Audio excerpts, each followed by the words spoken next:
here we are at the lovely Prescott Hillclimb, owned by the Bugatti Owners Club, and this is the first and second round of the British Hillclimb Championship this year. We're bathed in sunlight, the trees have got full blossom on, we've got the very fastest cars in the British Hillclimb Championship here, right from Formula Fords right up to 4-litre V8 Judds. So let's catch up with some of the drivers. Well, look at this, folks. Everyone loves babies, don't they? Right. So I'm with Matthew Ryder, our twice times champ. Young Catherine, yeah? I've never done an interview with a baby before. Is she speaking yet? Hey? Is that a hat? Yeah. Well, there you go. What's your expectations, Matthew? You got the baby in tow this weekend. Kirsten's here driving as well. Yeah. Who knows? It's probably too soon to say. We've had a good first practice this morning. Car seems to be running really well. I just need to get my eye into over the next couple of runs today, and then we'll give it a good go tomorrow. But the weather looks fantastic, and the crowds are already coming in for what's going to be a great weekend, I think. We're not going to keep him long, folks. This is this magnificent Gould who won the championship twice. There's race stickers all over the back for winners. That's an awful lot of wins there, actually, Matthew. Lots of hill records as well. It's going to be a different year. You own the car outright this year, don't you, the family? So fantastic to see. Little and being very well behaved. For now. For now. Well, listen, we're going to leave you in peace, and we'll talk to Matthew another time.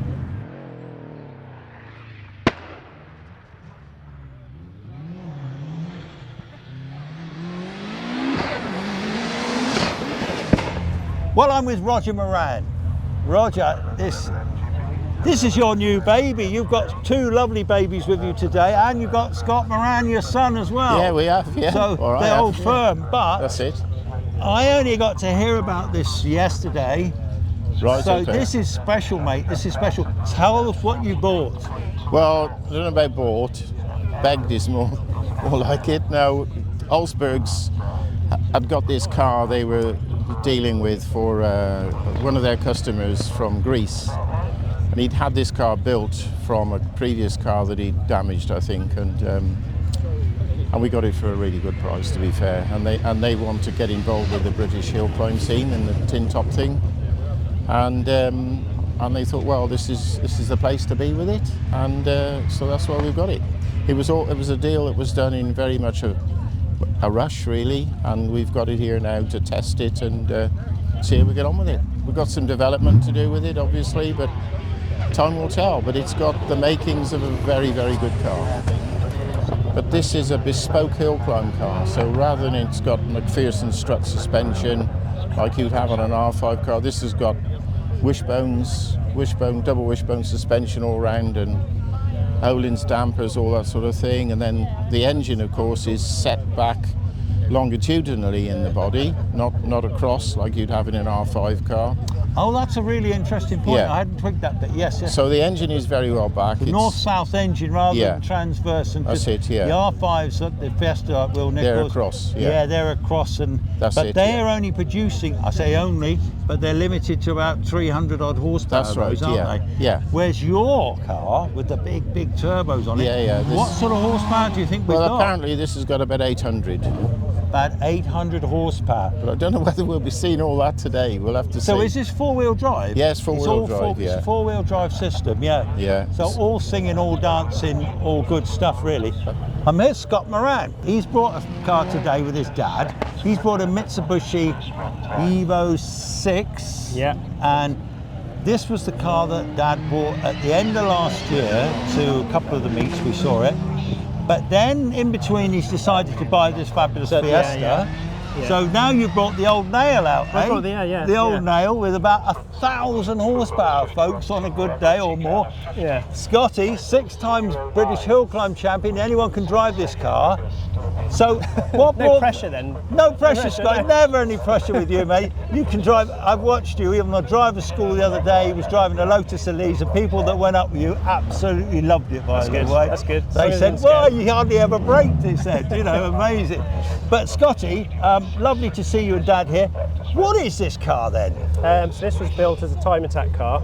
I believe it won the time attack championship here in 2016. It's also won out in Cyprus and Japan, so it's quite, in the time attack world, this is quite a famous car. It's nicknamed the Hulk.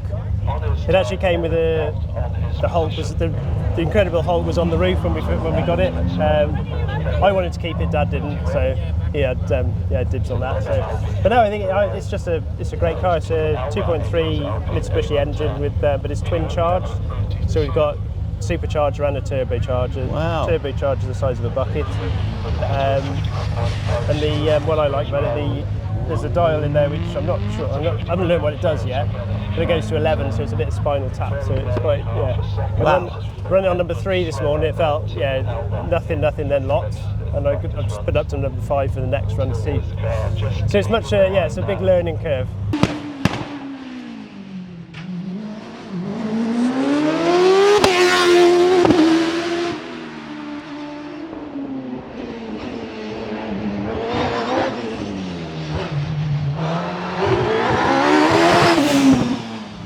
Well, I'm with David Uren, and David's the owner and drives this car with Nicola Mingus.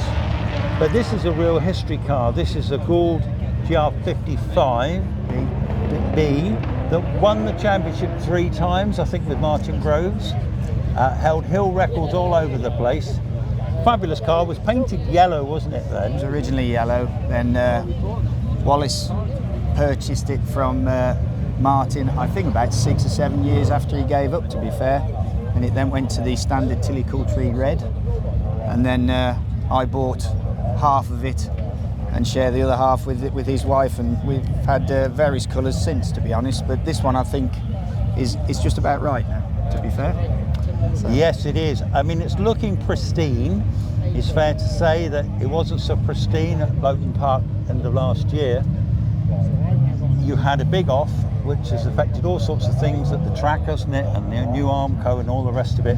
But you're all right, and that was the main thing. Yeah. No, I was lucky, to be fair, in lots of ways. I walked out, and that's, testimony to the quality of the build, to be quite honest. So there's been some improvements on the track now. We've put barriers up Cedar Straight and various other areas to try and contain any similar incident, God forbid.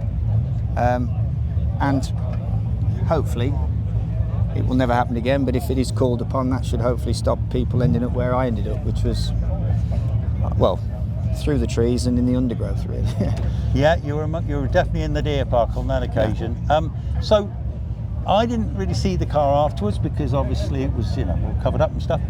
So over the winter, you must have had to do, well, from what I understand, the damage, you must have had to do a huge amount of work. What sort of work has been involved? It's probably easier to say what is the existing is old, actually. The tub's the same, the seat's the same.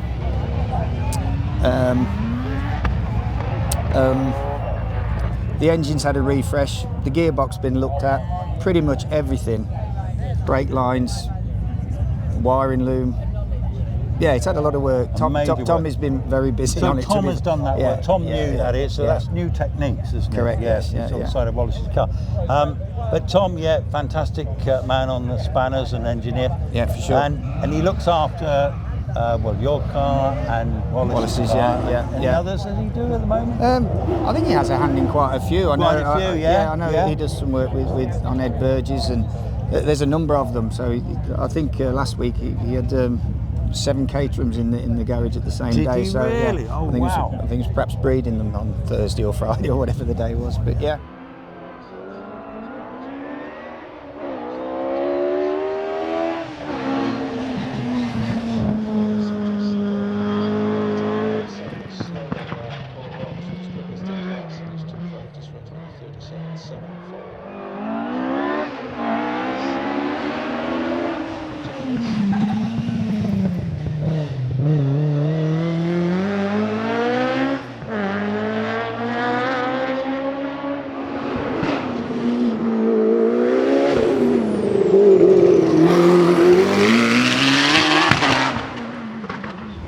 Well, I'm very, very privileged, folks. I'm with David Gould, right? He's here with son Sean.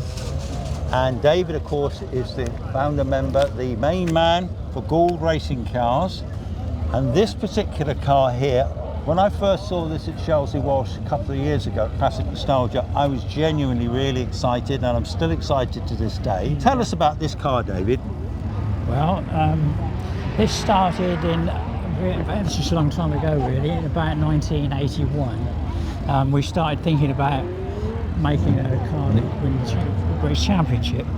And at the time, this aluminium honeycomb that this is made from was a really new technique, and I think 1 or 2 Formula 1 cars used it, but it wasn't used extensively anywhere else.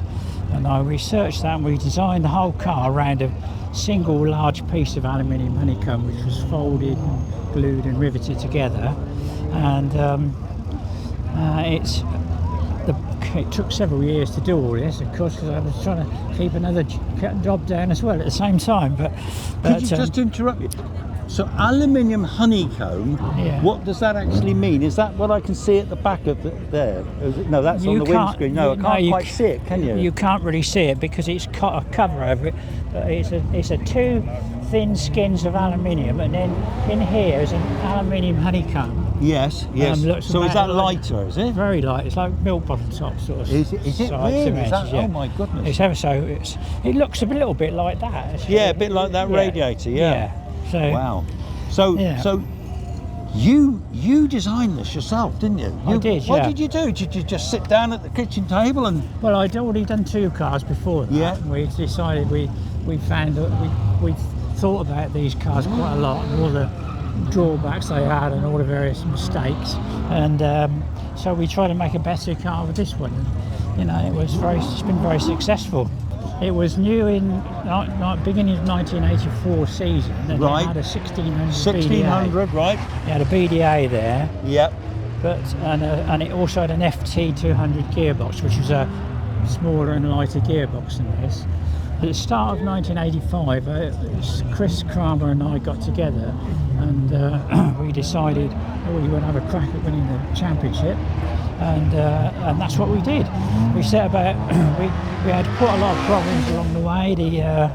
One of the things was once we had a 2.5 engine, it kept breaking the gearbox then. So we had to change the gearbox halfway through the year. What did you put in, a Hewland or something? Yeah, it was a Hewland, an FT 200, which was quite a lightweight gearbox.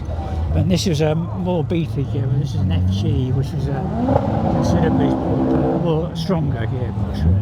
And that was strong enough, and it's just like that one that's there now, really. Oh, so this has got the it had the 2.5 Hart engine in it then. Yeah, had that same engine really. Same engine, and then you did try a 2.8 in it. Later we had a 2.8, which was quite a lot more powerful really, especially at the bottom end of it. It was so powerful, in fact, that we had lots of handling problems with it because it used to lift the front wheels off the ground.